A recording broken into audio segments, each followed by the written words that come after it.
Ready? Okay. We're going to call the Wednesday, January 11th, 2023 Board of Ed meeting back to order.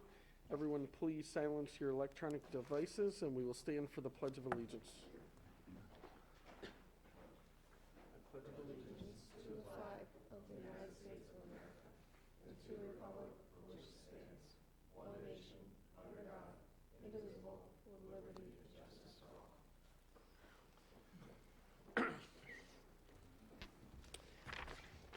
We do have additions to the agenda tonight that I will read. We have 612 business considerations. The Board of Education will accept the results of the capital project vote and informational items 8.5. So can I have a motion for the additions? Mr. McFerrin.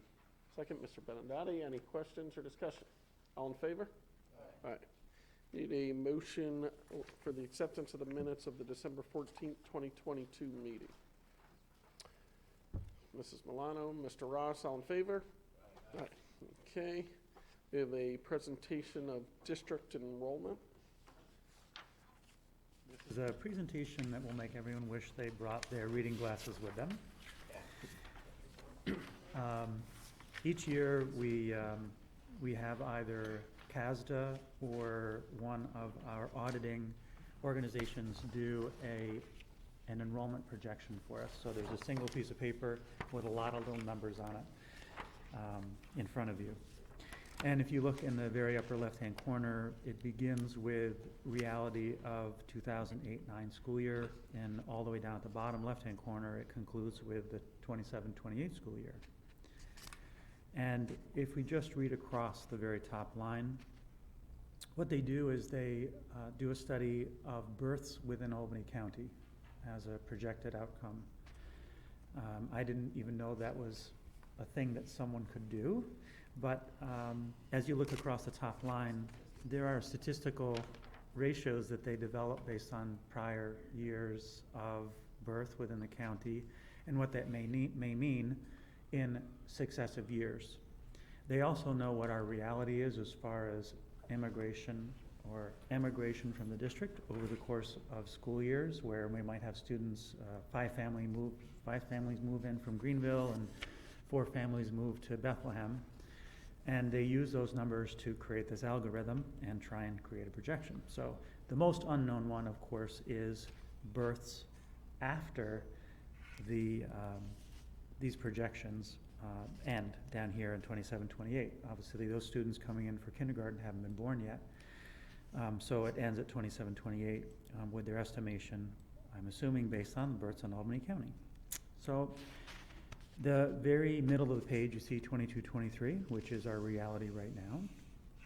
On the far right-hand side, there are 2 columns, one of total enrollment and one of total change over prior years. And I've mentioned before, when I came in 2010, there were quite a few more students at our high school. And if you look at the overall enrollment from the top of the page, and 08-09, it was 2,034 students. And if you go to the very bottom of that row in the middle of the page for this current year, 1,744. So over those successive years, we've had quite a few students leave the district, or birth rates in Albany County have gone down. And we have BOCES meetings once a week, and our BOCES superintendent has kept an eye on these type of statistics. And of the 24 school districts in Albany County, all but one have continually had reductions in their populations. And as you go down to the bottom of the page, those last 4 or 5 years that are down there, you can see further reductions in our population. They're proposing potentially a loss of 32 more students in 23-24, 40 more in 24-25, and then a few more in the following years. What this means for us and why this is the first discussion that we're having about budget is students require staff to teach, obviously. And as you look at these reductions in student population, and it is projections and it's based on best guess, based on the calculations that I said that they've developed, we do have a continuing decrease. especially to be aware of. If you look at 23-24, we're accustomed to having 150 or 140 or 160 eligible students who are age eligible for kindergarten. Next year, they're expecting a dip, pretty significant dip between what we have this year, up as many as 22 to 30 students enrolled in kindergarten, fewer students enrolled in kindergarten. And that trend, of course, will follow through in the 5 successive years, which is that diagonal line with the yellow highlights or orange highlights. That kindergarten class of next year will likely continue to be a small class heading through as our building leaders consider staffing. And as you've seen, if you've been through any elementary presentations, they might have 4 sections in 3rd grade and 3 sections in 4th grade, and in the following year they need 3 sections of 3rd because the class sizes get smaller, or the whole entire class population gets smaller. It is very relevant as we look at the budget long term, what this will mean in our staffing. What do we do with our retirees? What do we do with programming? If we know that we're going to be seeing class size statistics in the next board meeting on February 1st as the next part of our kickoff for budget, do we believe that a class size of 16 in a 4th grade class is reasonable and the best use of our staffing? Do we feel as though they could sustain 20? Do we feel as though it needs to be 12? And those are very real. Every single one of those numbers is attached to a human being who's teaching them. So I wanted to show you the projections over the next 5 years. This concludes with the 27-28 school year. As we talk about this, and I see that it's going down, you know, we struggle a lot with teachers anyways, meaning keeping them, maintaining them, having enough substitutes. You know, I would strongly suggest, and I'm moving off the board after this, but I would strongly recommend that we really take that into consideration before we talk about reducing the number of teachers that we have, right? Because it's so hard to get them. You know, I hope that, you know, if this is true, if their statistical model works, I know that they use the budget statistics, but we also have new neighborhoods that are being built, more housing coming in. We can't project where people who are not born in Albany County may be moving to Albany County Right. and maybe choosing our district, right, to reside in. So I would just be careful as we go through those kinds of conversations, you know, to think about completely changing what we're doing. So Bill filled in a blank that I didn't know I had created. Please know it is not a proposal to reduce staff.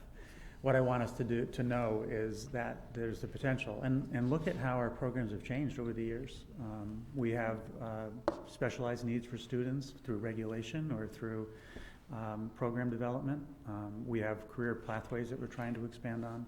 So it's not a proposal to reduce No, staff. I get that, you know, but it's the thought process you have to go through, right? You're always Yeah. going through that, you know, how do I reimagine what Becker's going to be 5 years from now, or Peterby, or the middle school or the high school. So, Yeah.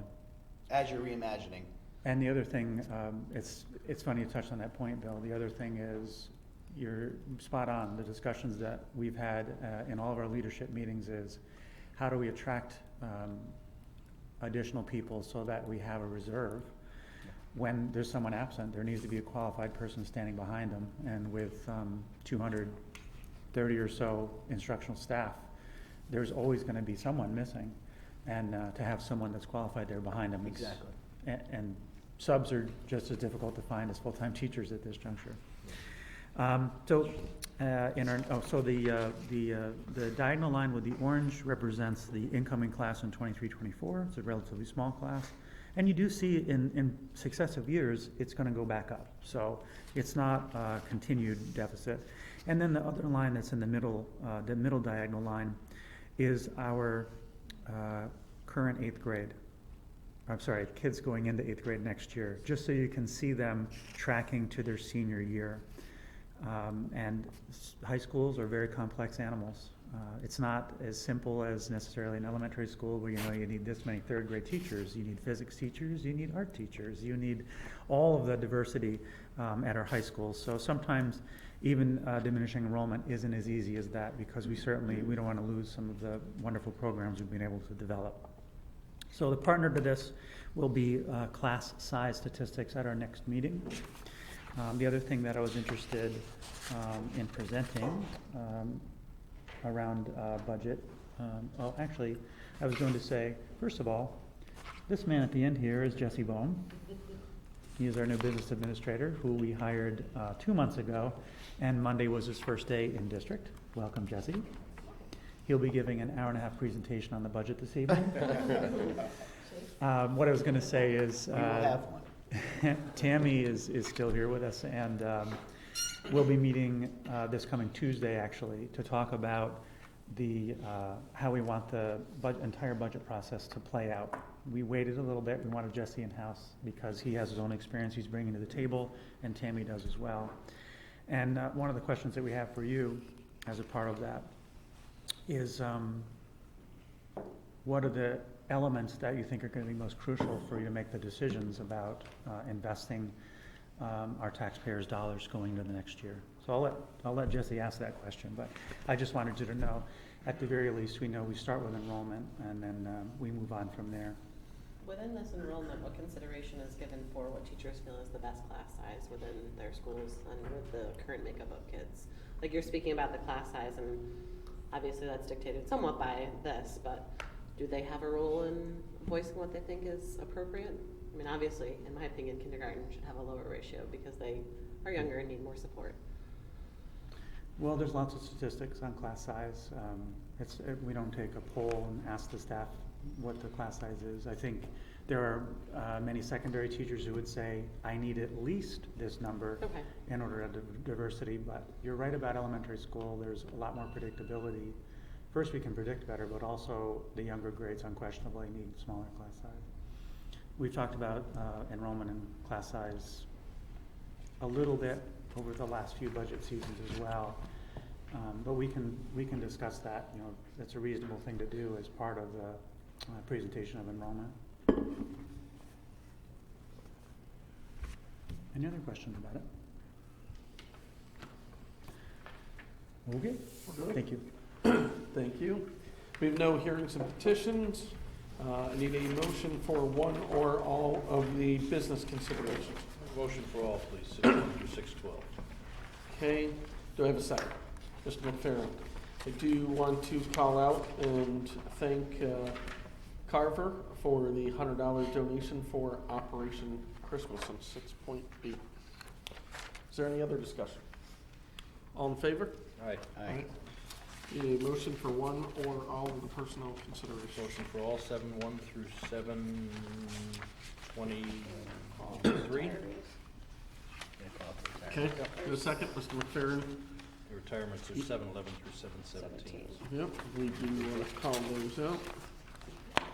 We did start it. Losing a lot of years right there. Yeah. A lot of years of people. The Board of Education approves with regret the retirement, and we would like to thank all of these teachers. Mike Kerrigan, Judith Rogotsky, Carolyn Filson, Patricia White, Jennifer Scally-Dorrance, Matthew Miller, Susan Miller, and that's it. So we want to thank all those teachers for all of the years of dedication to our school district. Thank you, Matt. And there's a announcement towards the end of the summer, right? We'll recognize toward the end of the year, yeah. Right. There's still time. You didn't say, you can there always might still hold be out more hope. coming. We hold out hope that they're coming back. Any other discussion? All in favor? Aye. 8 is, I'm sorry, real quick. Can I just ask what the starting lifeguard pay is right now? I know we've had a lot of discussions about that. oh, it just got posted, it just went up in one of our meetings. We just raised minutes. it. We did.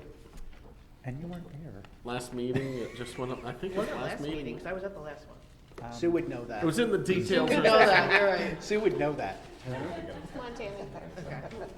You're welcome. All right, is it at or is it above minimum wage or is it? Well, it would have to be. I Okay, think, thank you. yeah. Pete should know that, 'cause that's saving you money now. I know you're right, he told it to me, but I can't remember. Yeah, he just, Okay. I think it might even be posted next to Yeah, the yeah, minutes she of this one. So, No, that's good. I obviously I advocate heavily that that is a responsible job with higher standards of the position and certifications, so I'm glad we're somewhat recognizing it. Okay, All right. good. Special reports. We have nothing specific to call out. Any other board members? Yet, because, did we vote on that Oh, yet? Because you came in right at the I end and did. said, can I I think I talk No, I about thought we something?" voted We on did. it. Okay. we And voted then that. All right, I just wanna make Rather sure. than- Oh, we've got a ring, so Susie. I will turn it over to Dr. Bailey. Just wanted to make sure. This is what I had in my notes, so I'm hoping that this was what was approved when we did that. Head lifeguard went from $16 to $18. Morning PE and curriculum lifeguard went from $14.50 to $16.50.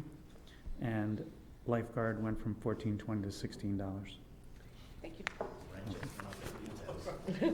I don't know if I beat Sue to the punch though with that. That's a good question. $18, I'm moving the rent up. You know, the other thing I was gonna say, we conscientiously raised the sub-salary rate for our retired teachers. And we have at least 5 that are working in the district on a regular basis, which is great.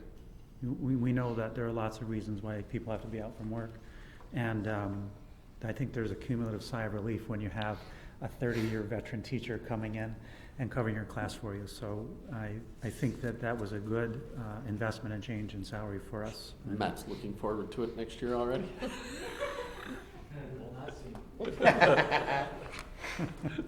He's got other irons in the fire. So this past Monday, we held a referendum vote. It was approved approximately 57% to 43%, 47% and 57% in favor. And interestingly, we are required by law to do all the same things that we do for a regular school budget vote, which happens in May. That includes required public notices in newspaper. We were discussing at board meetings since November, both the scope of the vote and when it was going to be held. We posted it on our website. We included it in our letters to families, our weekly letter to families beginning December 9th. We had it on our electronic signs. We held a public meeting last week, which was both broadcast on YouTube channel and held in person in our auditorium. It happened to be on the cover of the Ravena News-Herald this past Thursday, above the fold. Oh, news day. Yeah. Yeah, I blame the change in hours. There was like 3 people that called me about, like, wait, I thought there was a vote today. Like, it doesn't start till 1. yes. And then a signage on our campus leading anyone who drove on our campus to a vote. Maybe they didn't even know what vote it was, but leading them to the vote. And we had less than 300 people turn out.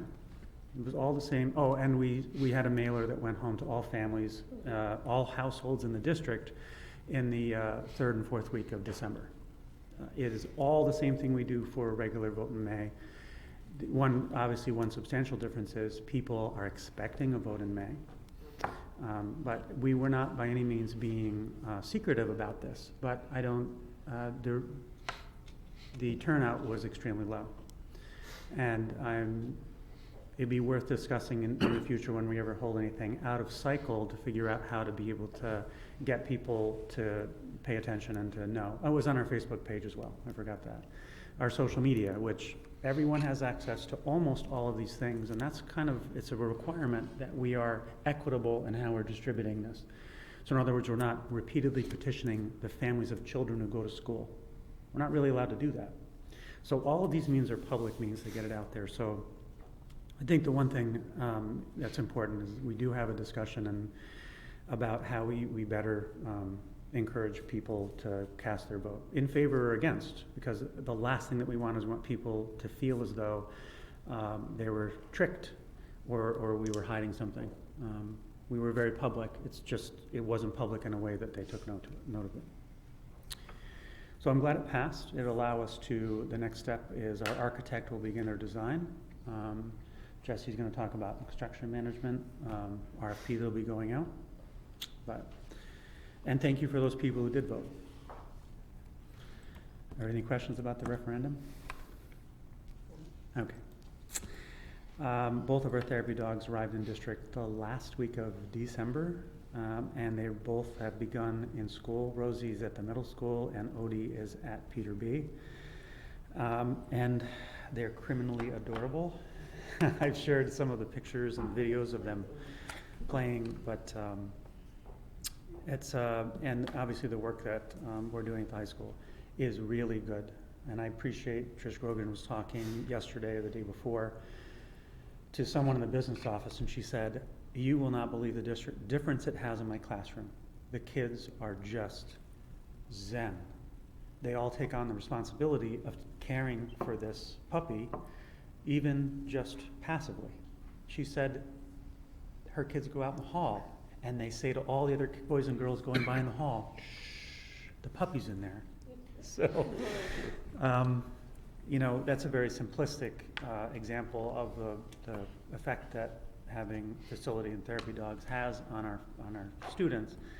We'll continue to monitor the effects of that. But I thought that was a great anecdotal way to describe some of the effects that it will have. Do we have some way to capture this type of information? So a year or 2 years from now, we can look back and look at, you know, all of the positive points and the points for improvement and, you know, generate some type of report on that? Well, we know some of the data points that might be relevant is we have social workers and counselors in all of our buildings, and they have active caseloads and itinerant caseloads, you know, that come in and out.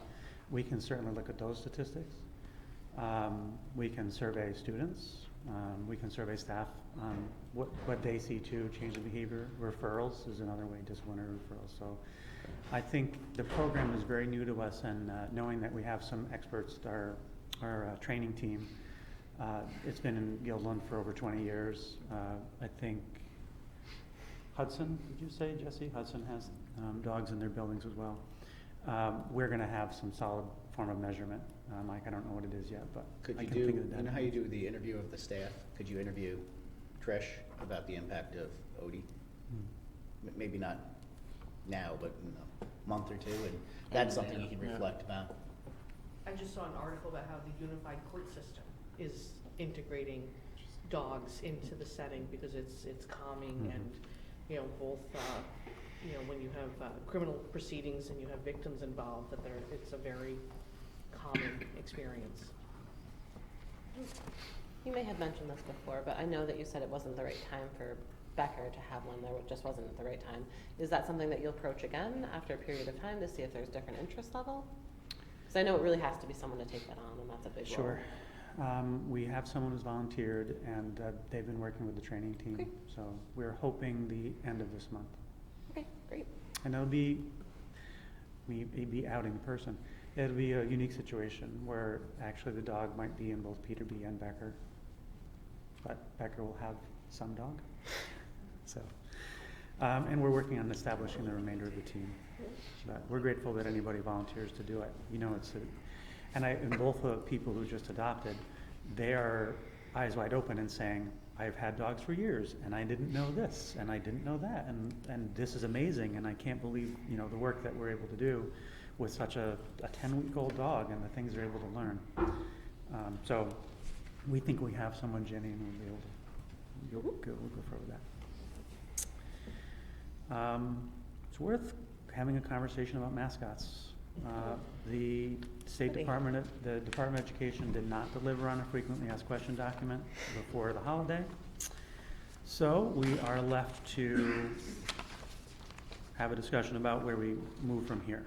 So I gave you 2 documents. They're stapled together, and the top one is the letter from Senior Deputy Commissioner James Baldwin from November. It's the letter that everyone has already seen. It's the letter that the news media reported on the minute it came out. It specifically references the Cambridge case, which, as we talked about last time, is still in the court system. And, you know, it is also important to recognize that the State Education Department has the capacity to direct us to do things in some ways beyond the scope of what's happening in case law. So, although the case law, we know, as Brad mentioned, I think that it's still moving through the court system, it doesn't necessarily have any bearing on what we're expected to do next. So this is the initial letter, and what it says is by June of 2023, school boards need to have made affirmation to make the change. Doesn't say the change has to happen. It says they have to assert that they're going to make a change for the school district. And it calls out specifically Native American team names, logos, or imagery. And the thing that I feel a little uninformed about is the rest of the guidance that we've gotten has come from news coverage of discussions by the Regents Board, which occurred in December.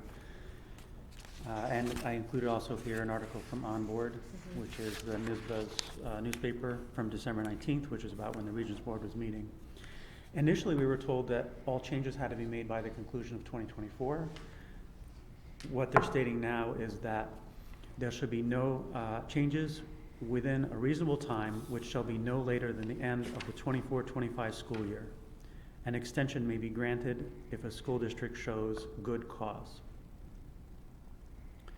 It gives us some time to do some of the things that we need to do. We're in Buildings and Grounds tonight. We were having a discussion about, in addition to the referendum and future construction projects, what are we looking at here that's gonna require us to make a change? Lots.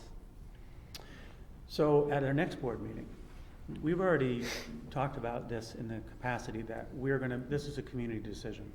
What happens next is something it's not a board alone decision, it's community members who want to participate, staff members who want to, and students who want to participate in whatever happens next. We've been cast this responsibility, and we're going to do it with as much information as possible. At the next board meeting, because the first question or the first angry comment that people have is, who's going to pay for this? Right, Because we do look around, look at our stadium. right. At the next meeting, we'll have a scope of what is it we're talking about, because we see some things that are very visible, and we see some things that might be subtle, like the bottom of the pool, which is both visible and subtle, or every banner that we have in the gym, or the floor in the gym. We have some beautiful granite at the entry to the middle school, high school, donated by the class.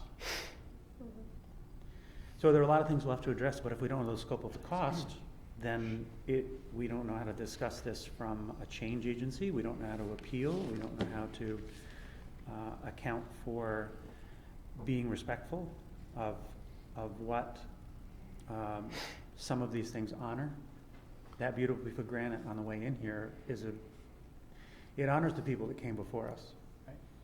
It's this The one between the bricks, yeah, my class. your class, Bray. Long time ago. We put it in there. It isn't just as simple as sanding the floor or replacing turf. There's a lot to the scope. So we want to try and capture as much of that and talk about that at the next board meeting, because if we can't mitigate cost, or we don't have a way to mitigate cost, all the rest of the discussion is futile. So Brian, I think you had said originally that maybe there'd be more question and answer stuff coming out from state ed or whomever's dictating this. Is that something that you're hearing from other schools that potentially have to make a change? Like, they have questions about the cost, the timeline, obviously, to get it done. And then it seems like a double whammy on our taxpayers that, they are going to be burdened with paying for or the change that, is that or something, that we can petition or ask, could they increase building aid or whatever, something to offset the cost of some of the change? Just another unfunded mandate. You probably I don't like know, the answer, yeah. right, but those are the questions that I'm sure that, That would be in it, yeah. Yeah. So, to go along with that, was there any, and this has come to me from community members, was there any guidance that you could get permission from some kind of Native American tribe to continue on with that? I'm not suggesting that's the right course, but was any guidance given about that? So that's probably the only guidance that we actually have that's more definitive. The letter itself states that school districts who have a current agreement with a native tribe would continue to be honored. And then I think what I mentioned at the last meeting is through working with our BOCES, and you remember BOCES is a weird amalgam. It's owned by us as the school districts, component school districts, but also partially funded by the state. And in talking with the commissioner has said, there is no petitioning to Native American peoples asking permission. Don't dream that unless you have an agreement today that already states that the Onondaga tribe honors or the Seneca tribe honors Seneca High School for their recognition of Native Americans, indigenous peoples. They're saying that we are not allowed to go shopping. We're not allowed to find a tribe or Why, find. though? We didn't need to have to approve or have this before. Now you're telling me that this is the only way that we can do it, we need to have it. How do we know there aren't people in our community that are offended by this because now all of a sudden we have to change and they would love to help us out? I know it's not you, but I just think that that's an unfair. I've had several people Vantage express that they point. want to keep it what it is, that they Yeah. feel strongly about that, and I realize that their voice counts too, but Yeah. we obviously have to work within what we're required. I just wasn't sure if there was any additional guidance surrounding that, but it seems as what you're saying is that's not really a choice, unless it's already in existence, The which it commissioner isn't has here. said that you're not to be shopping and looking and approaching indigenous tribes to ask them permission now to do something that we've been doing for 50 years or so.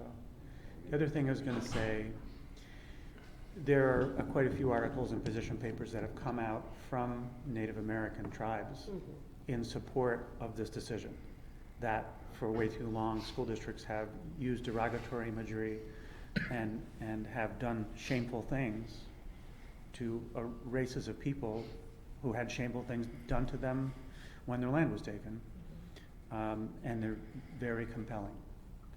And we have to think of both sides of the argument. What are we teaching our children now about our place in the universe, in this world, if we're saying, well, we've offended some people, but if we shop around, maybe we can find some that won't be offended, and then it'll be okay for us to do it. It's a mixed bag. Understanding, for 60 plus years, this has been a place where people are graduated and identified as. And the people I've spoken to don't, or whatever, they view it as differently, I guess, but yeah, I understand completely. So what needs to be done by the end of the school year pursuant to the commissioner's letter? Is it Kind of vague. Right. It does I say. mean, so we're short on time, right? I mean, it's kind of crazy to me that we're now I thought they pushed it off a year. in January, we have no frequently asked questions from the Right. Ed department. The regulations are in draft form, they're not gonna be finalized until May. That's correct. And we're expected to, by the end of the school year, do something. Well, what are we expected to do? Is it a resolution that we're I thought they looking at changed it. change, going to change, that we haven't? Didn't I read that they changed it to the end of next year now? Right, 24, 25. 24, 20, yeah. To, No, we had to make Twenty-three. we had to make the commitment by the end of 24, I think. so the commitment's not due until the end I of think, next school right? year? Isn't that what I saw most recently? Huh? The commitment is in Commitment this to a school year. change. I didn't see it here, but I thought I saw it somewhere else. Executing it. Executing it. So I think committing is committing to the change. Execution looks like the end of 24, 25. It has to be Yeah. executed. What does that mean, committing to the Really? change, 2022, though, right? We're being Making a forced to do public it, right? statement that you're going to be changing to a new mascot or a Right? new. We don't Yeah. need to have a new mascot, we don't, No, I committing think, to I the process think they're of allowing you selecting. time to change your right? uniforms, change your, other stuff on campus. I mean, I think I as don't long know. as we Yeah. were spelling out Correct. a timeline where we could reasonably make changes, whether it's, conducting public forums, seek out the public's opinion on where to go forward, integrate different things that we have in the budget so that you're not doing it all at one time, it's such a hardship. And if we don't have everything checked off the box by the deadline, then you're only asking for extensions on some items that may be higher ticket prices to incorporate into the So as it says, commit to replacing, affirmatively commit to replacing its Native American team logo, name, and/or imagery by the end of the 22-23 school year. Now, this is the November document, and I find that interesting, though. like I said, so a commitment is exactly as Tina's described. If we say we form a committee and we talk about the We're budgetary impacts of inventorying that. everything that contains so that we understand what it entails. The other thing I was going to present at the February 1st meeting with Jen Murphy is the uniform replacement plan. There are a couple of things that play with that we'll talk about next time, because not all of our uniforms have any of this Right. iconography on them. So we'll have to see how it fits into the scheme of the plan. Would we be able to keep the ones that simply say RCS? I mean, that's not any really shaped Yeah. anything. We're not changing colors. So, Right. so at what point in this Needs to process are go we gonna there. seek some input from the public? Okay, great. Is it That's what we have. whether or not to commit to changing? Or is it after there's a commitment to change to talk about what the change will be? B, I don't yeah, think we have a it's choice. B, So it's, there'll be no public input on whether or not to commit to changing the mascot? that, it don't think it that's- I don't is, think that's as though we're directed. asking the public to, if we should educate special education Right. children. I'm just asking Yeah, to no. understand the process Yeah. and what's Right. going to happen by the end of the school year, because But you'll get asked. it's going to be here before we know it. Yeah, Yeah. you'll get asked about it. The consequences, as we talked about, is the removal of all elected officials, including the superintendent and the school board, the clerk. Oh, wait, that's all we have to do? Done. It would be at the end of the year, your term would be all up. You would be also, the other thing Replaced with is one withholding student. of our aid, which is $26 million. Yeah, we need that. That's a powerful, what are they, carrot and the stick? That is a powerful carrot, It sure is. right? Well, then they could really give themselves raises, huh? I think there are, Wonderful. there are still some unanswered questions that we need to have answered with clarity, and we're not the only district asking these questions. So I do think that they will come out with something that will help us with more concrete guidance, and if nothing else, the more concrete guidance has the potential to help answer questions for people who are like, this is ridiculous, why are we choosing to do this? The most important thing to understand is this is not a choice. For two reasons. It's not a great conscious choice. Like, it's not a good choice of conscience to not do it, but also the regulation is out for its 60-day review, and then after public comment. That is something I was gonna mention. We're gonna put that on our website so that people in our district are allowed to make public comment on the proposed regulation. We'll put that on our website along with some of these other resources so people can be able to give voice to that. So Brian, just some caution there. I think you just mentioned that there was a low turnout for,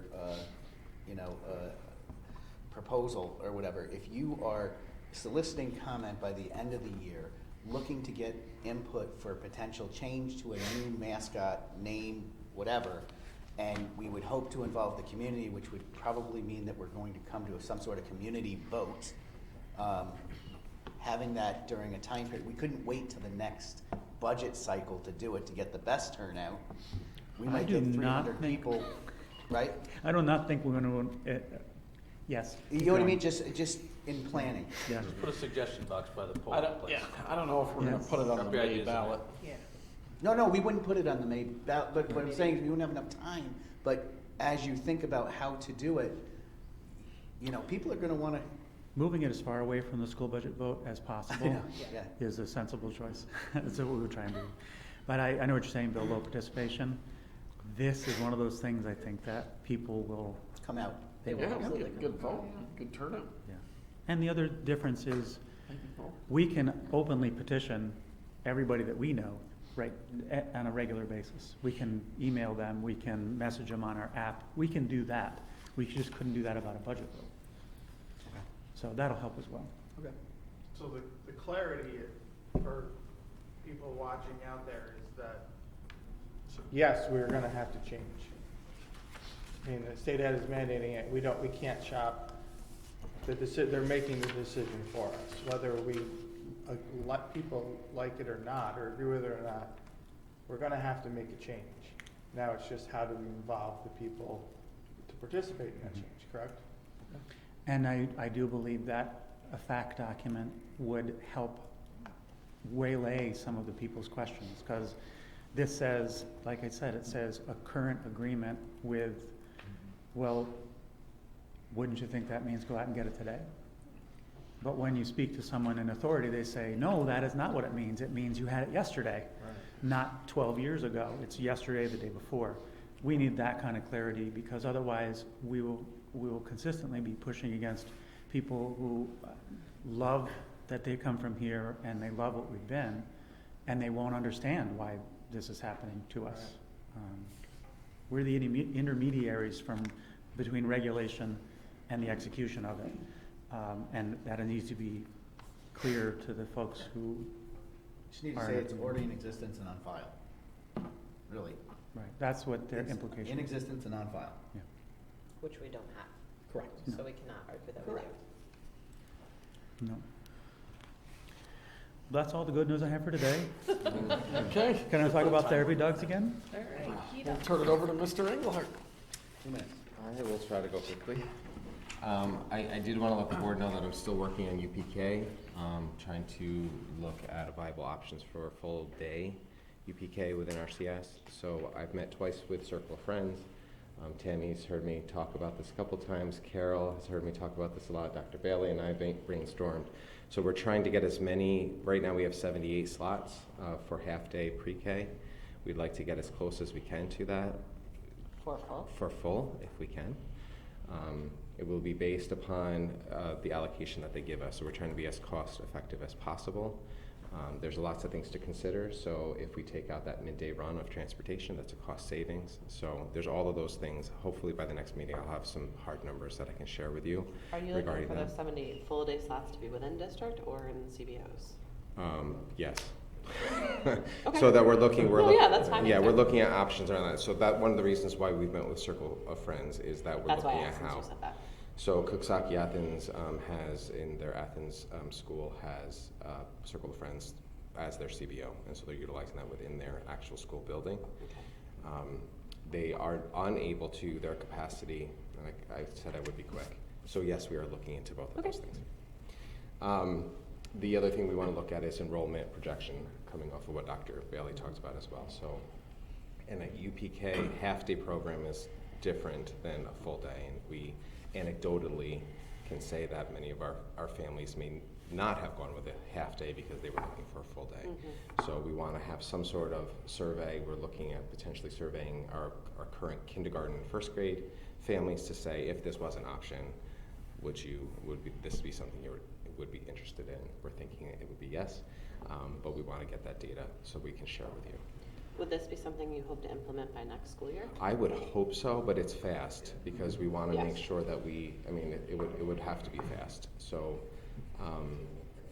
yes, I'd love to do that. The biggest thing that in my mind, we'd have to open up either a CBO or a district run, and there's pros and cons to both, additional full day pre-K potentially, and it would be space around that. So looking to see, because currently our elementaries we don't feel would have the capacity to have an additional classroom. So all of Neither those. building would be able to host a full Not, day.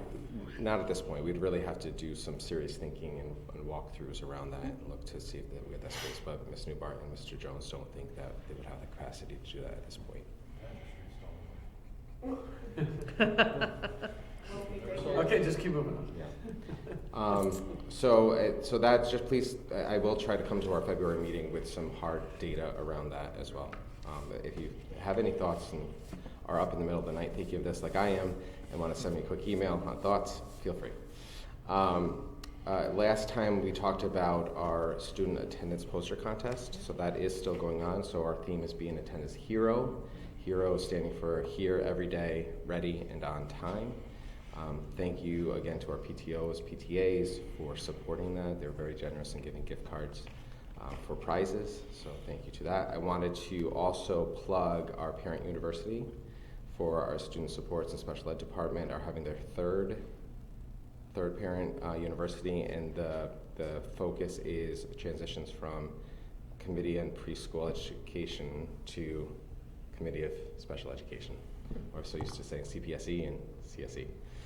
But that'll be the theme for that meeting, and that is on the 26th at the middle school LGR. I'm assuming that information was pushed out to any existing child who falls into that category. Yes, it was pushed out, yes. Getting the head nods, yes, thank you. And that'll be from 4 to 6 at the middle school LGR, if anyone wants to stop by. Could you say the date again? I'm sorry. Sure, 26th. January 26th, Thursday, from 4 to 6:30. And then just some things that are on our website and Facebook page to note. Information regarding January regions and midterms are on there, also sent out to families. AW Becker Pre-K made a very special field trip to Shop and Save. Some great pictures there. Want to recognize Hannah Vanderzee for her 1,000th basketball point. And then our high school Science Olympiad moving to regionals next month. Thank you. And we will welcome Mr. Bowden to his first meeting. I'll be even quicker than the other two, so we can get out of here early. You're our Being here for hero. only 3 days. Dr. Brady already kind of alluded to what I was going to speak to tonight. We are about to go out for a construction manager RFP, and this individual will be working, or firm will be working closely with the construction companies that are working on our capital projects. They'll be the man on the ground, working with them on a daily basis. So hopefully we'll have our RFP out in the newspaper by the end of the week, and also on our website under bid opportunities. I believe it's already up there right now. We'll talk more about the interview process for those folks at one of our successive meetings, because we want to make sure that everyone has been thoroughly vetted and Absolutely, yeah. that we get the right people for the job. Yeah. So the deadline for the proposals is February 15th. And then we will be conducting interviews with the selected firms on around end of February. And then anticipated board appointment in March, early March. Any questions around that or anything else? Thank you very much. Thank you. Congratulations. Thank you. Well, new business, anybody have any new business they would like to add to the agenda? I thought about real quick, the school bus camera arms that we approved a while ago, how we coming along with that? I'm not sure the timeline for installation. Okay. Tammy, you haven't? Okay, Just we'll find took my out. head, I just thought I Yeah. would. Yeah, you see it on the news. And Yeah, that's. Yeah. Same thing, just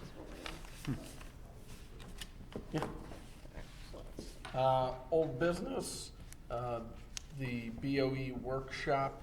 I sent you guys an email for the retreat for New York State School Board Association for sitting down and going through the process and procedure of updating our school goals. So we're going to set some dates or come to an agreement on a date sometime in March so we can get together, and someone from New York State School Board Association will come down and we'll have a workshop and go through some things as far as setting and establishing some new goals. So I will send you guys those dates and the attachment that they sent me. And that's all I have on any of these other old business topics. You have any other updates on any of them? Okay. Oh, no. Okay. Uniform replacement, we'll do it the next We're gonna meeting. have to rethink branding at some point. Unif- But not to have an elaborate discussion, uniform- but Uniform we're going to have to replacement, we can talk rethink about branding. almost during budget, or when we do the sports budget. What'd you say, Teddy? Uniform replacement. Oh, I said we would do it actually at the next meeting, primarily because it's relevant to cost. If we're talking about mascot change, that's a very relevant thing. You know, a lot of money is invested in our uniforms, so. Right. of new uniforms. Well, I think it's two things. One, branding and what Correct. logo we're gonna put on, and two, our Yeah. 4-year plan with Yeah. the uniform replacement. Yep. We have no BOE committee reports, no policy adoptions, no hearing and petitions. Our next meeting will be February 1st here in the library. We have no need for executive session. I need a motion to adjourn the meeting. Mr. McFerrin, Mr. Engel, all in favor? Right?